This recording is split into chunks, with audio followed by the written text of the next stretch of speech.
दर्द के पाताल से निकली हुई ये सिसकियाँ कलेजे के चट्टान को चूर चूर कर देती हैं, ध्वस्त कर देती हैं आवाम के नाम पर तामीर किए गए सत्ता के उन महलों महराबों को जो इंसान के लहू से अपनी लाली लेते हैं। ये छत नहीं मिले हैं।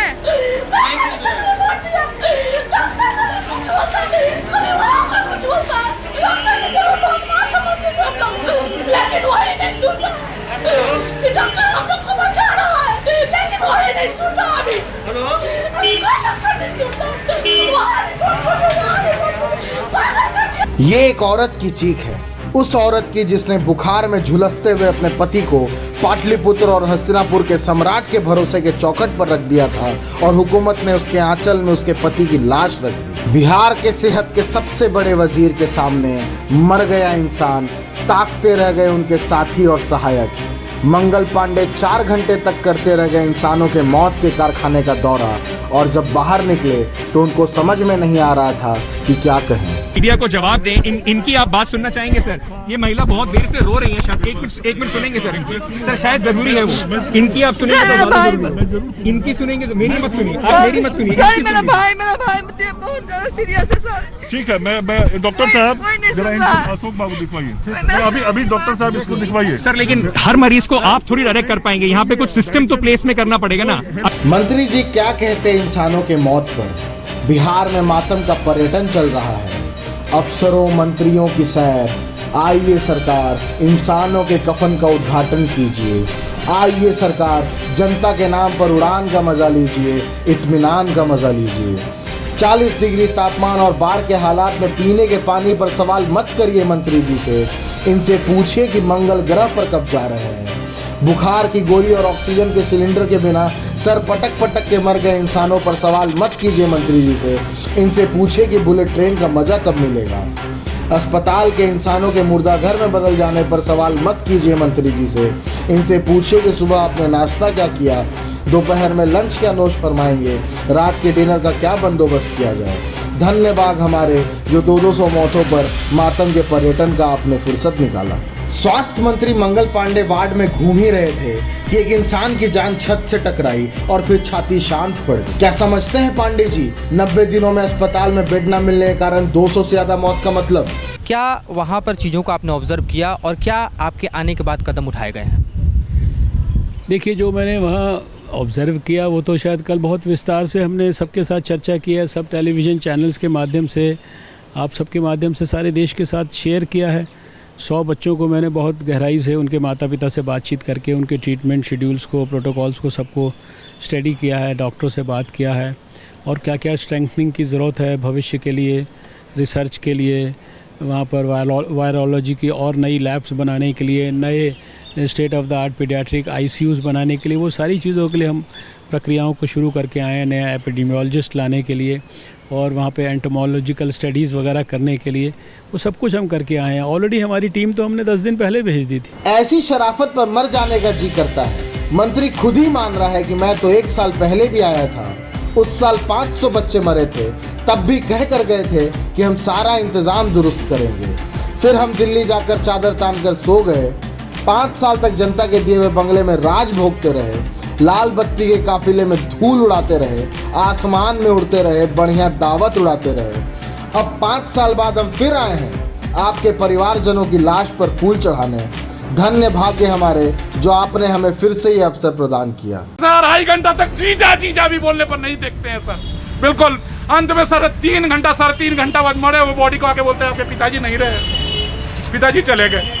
उसके बाद बॉडी को रैप कराने के लिए वहाँ पर सर डोम जैसे डोम वहाँ पर जो काम करते हैं पी के सर इतना टूल है, हेल्थ मैनेजर गायब है, वो गायब है। जो धरती पर पटना में नरक है वो मौजूद है NMCH। जैसे रोटी को पेपर में लपेटा जाता है सर, वैसे वहाँ सिर्फ बॉडी को लपेटने का काम हो रहा है, रैप करने का काम हो रहा है सर।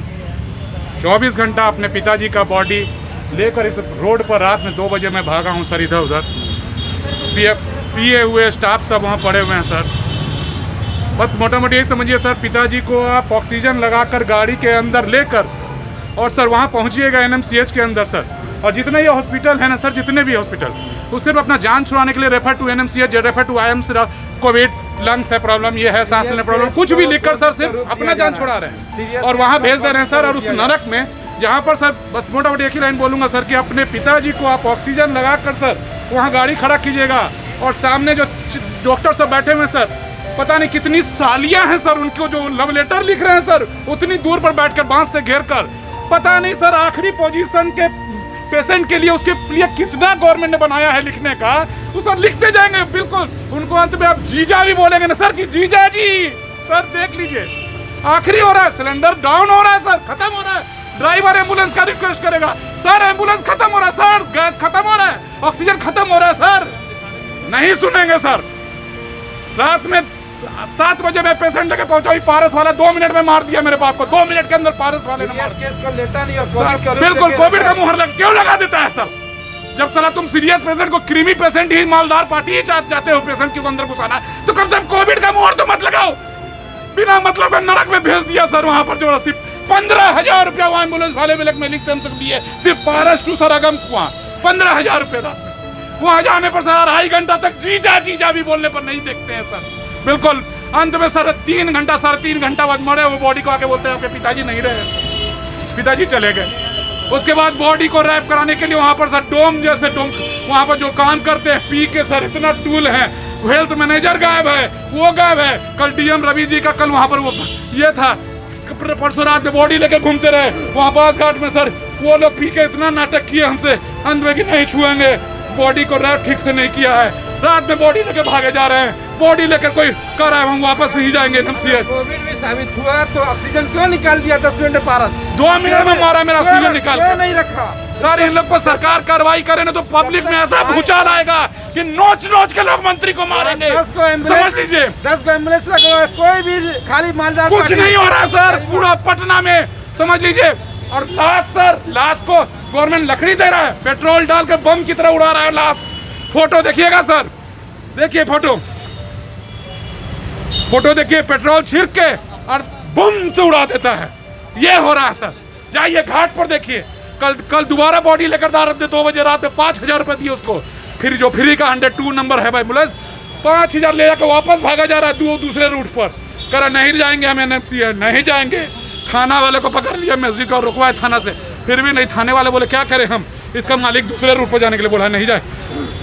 बहुत नरक है सर। कोई जवाब देने को राजी नहीं है। हुकूमत का हुक्म है कि उससे सवाल न पूछा जाए, उसे बुरा लगता है। रिलायंस के उछलते हुए सेंसेक्स और राफेल के भारत आ जाने के जश्न में डूबे हुए इस देश में कोरोना महामारी में बिलख बिलख कर मर गए बिहार के लोगों का मुल्क के मालिकों से एक सवाल है, हमारी उखड़ती हुई सांसों पर आपको चैन की नींद कैसे आई?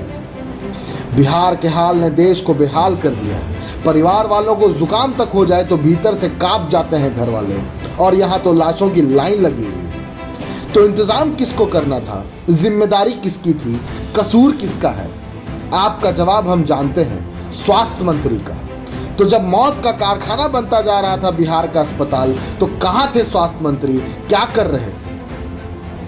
सेल्फ क्वारंटीन में तमाम ऐशो आराम के बीच बुखारी मौसम के बीत जाने का इंतजार। इसी को शास्त्रों में मुक्ति की अवस्था कहा गया है। तुम्हारा क्या गया जो रोते हो, जो लिया यहीं से लिया, जो दिया यहीं पर दिया। बिहार के स्वास्थ्य मंत्री इस ज्ञान को च्यवनप्राश की तरह घोंट चुके हैं। इसी को बाल सुलभ भोलापन कहते हैं। ऐसा संतोषी स्वास्थ्य मंत्री बिहार को बहुत भाग्य से मिला है। 300 इंसानों के इलाज के अभाव में मौत मंगल पांडे को भीतर से बहुत प्रसन्न रखे हुए है कि 300 ही तो मरे हैं, मात्र 300, सिर्फ 300, केवल 300। गया वाले दशरथ मांझी और दरभंगा वाली ज्योति ने क्या पहाड़ तोड़ा होगा, जो 7 सितारा होटल में ठहरना, लंबी टैक्सियों में घूमना, हवाई जहाज में सफर करना, कॉन्टिनेंटल खाना खाना कोई कम मेहनत का काम है? मंगल पांडे के घर से पटना के NMCH की दूरी कुल 7 किलोमीटर है और 23 मार्च से पूरे देश में लॉकडाउन लगा है। लेकिन घर से अस्पताल पहुंचने में पांडे जी को पूरे 123 दिन लग गए। पैदल भी चलते तो 3 घंटे में पहुंच जाते। रास्ते में अपने विकसित बिहार के स्मार्ट सिटी पटना का एक अविस्मरणीय भ्रमण भी हो जाता, जहां सड़कों पर जल जमाव की भयावह स्थिति है। लेकिन नवलखा कार से पहुंचने में 16 हफ्ते लगा दिए स्वास्थ्य मंत्री ने, और इस पर भी बिहार की जनता पर एहसान किया है। मंगल पांडे की आंखों ने शर्म की परछाई तक का साथ छोड़ दिया था। ठीक है, मिनिस्टर हैं, बीजेपी के बहुत बड़े नेता हैं, लेकिन ये क्या बात हुई कि अस्पताल में ऑक्सीजन नहीं है, बेड नहीं है, लाशों के साथ सोना पड़ रहा है, पानी नहीं है, नर्स नहीं है, डॉक्टर नहीं है, इलाज नहीं है, जांच नहीं होती, तो क्या गर्मी की छुट्टियां बर्बाद करने? मंत्री जी इंसानों के मौत पर भी राजनीति कर गए, और राजनीति भी ऐसी कि ना हंसी आती है ना रोना। बिहार में इंसानों के मौत पर तेजाब रगड़ दिया मंत्री जी ने। दरअसल नीतीश कुमार संवेदनशीलता के चरम पर पहुंच चुके हैं, बंद कमरे के संवेदनशील हैं। वैसे भी बारिश बहुत पड़ रही है, महल से निकलने का दिल कहाँ करता होगा, सो जहाँ हैं वहीं से संवेदनशील बने हुए हैं। अभी इंसानों के मरने का मौसम है, मौसम गुजर जाएगा। बिहार में नेताओं को काम करने की आदत नीतीश कुमार से ही तो लगी है। कुछ भी हो जाए, कहीं जाने की जरूरत नहीं है, जनता रोध होकर शांत हो ही जाती है। हाँ, दिया था वोट, लेकिन अब तो राज भोगने का मजा लीजिए, विदेश घूमिए, लस्सी पीजिए, बाल बच्चों के साथ वक्त गुजारिए। गर्मी में बाहर निकलने से मुंह लाल हो जाता है। मजाल है कि जो वो कह दें कि बिहार की स्वास्थ्य व्यवस्था को दुरुस्त कर देंगे, उनसे तो मसूद अजहर के बारे में बुलवा लीजिए, पाकिस्तान पर बुलवा लीजिए। बिहार अब इंसानों का शमशान बनता जा रहा है। बीमारों के रिश्तेदार जब रोते हैं तो क्षितिज का पर्दा फट जाता है, धरती की छाती दरकने लगती है, गश खाने लगती है गंडक की धाराएं, लेकिन हिंदुस्तान के हाकिम चट्टान के बने हुए हैं। जहां एक तरफ बीमारों की लाइन लगी हो और अस्पतालों में बेड न हो, वैसी स्थिति में सुशासन बाबू की कौन सी हड़बड़ी है कि इन्हें चुनाव कराने। अस्पतालों की लाइन तो इनसे संभल नहीं रही, पोलिंग बूथ पे लाइन लगवाकर ये कौन सी बाजी जीतना चाहते हैं, ये तो ईश्वर ही जाने, या कुर्सी कुमार की अंतरात्मा जो सिर्फ कुर्सी के डोलने पर जागती है, इंसानों के मौत के मातम पे नहीं। ठीक ही कहते हैं जेडीयू वाले, क्यों करें विचार, ठीक है तो है नीतीश कुमार। बिहार की जनता शायद अब इसी को विकास का पैमाना मानती है। मुजफ्फरपुर बालिका गृह कांड हो या सृजन घोटाला, पुल घोटाला हो या चमकी बुखार में गई बच्चों की जानें, पलायन हो या बेरोजगारी या लचर शिक्षा व्यवस्था, ये सब तो अब बस न्यू नॉर्मल है। धन्यवाद।